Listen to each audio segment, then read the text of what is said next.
کوئٹہ میں سماجی کارکن محمد عظیم کاکڑ و دیگر نے پریس کانفرنس منعقد کی۔ پریس کانفرنس میں محمد عظیم کاکڑ کا کہنا تھا کہ 3 سال قبل وزیر اعظم نے بلوچستان میں ٹیکنیکل یونیورسٹی کے قیام کا اعلان کیا تھا۔ 3 سال ہونے کو ہیں مگر ٹیکنیکل یونیورسٹی کے پروجیکٹ پر کام نہیں ہو رہا۔ بلوچستان کو اسکالرشپس اور لیپ ٹاپ دے کر احسان جتایا جاتا ہے۔ میں شعوری طور پہ پوچھنا چاہتا ہوں کہ یہ 2 لیٹرز دیکھیں، یہ ایک مذاق ہے بلوچستان کے ساتھ۔ ایک طرف ایک ٹیکنیکل یونیورسٹی، وزیر اعظم اس کا اعلان کرتا ہے، اس سبجیکٹ کے اوپر کوئی بات نہیں ہوتی 2 سال۔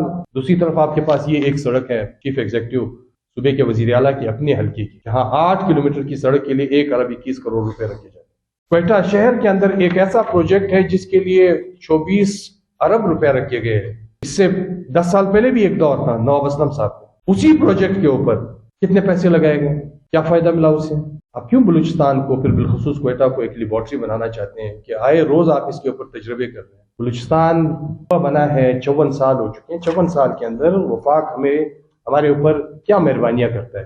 پھر ایک وقت گزرا، پھر آپ نے اعلان کیا نیشنل ایجوکیشن پالیسی کا 1997-98 کے اندر، جو بتائیں نا اس نیشنل ایجوکیشن پروگرام کے اندر آپ نے بلوچستان کو کیا ایک انٹر کالج دیا، ریکارڈنگ اس صوبے نے آپ کو دیا، سوئی گیس اس صوبے نے آپ کو دیا، گوادر اس صوبے نے آپ کو دیا۔ آپ نے اس کے بدل اس صوبے کے عوام کو، نوجوانوں کو آپ نے کیا دیا؟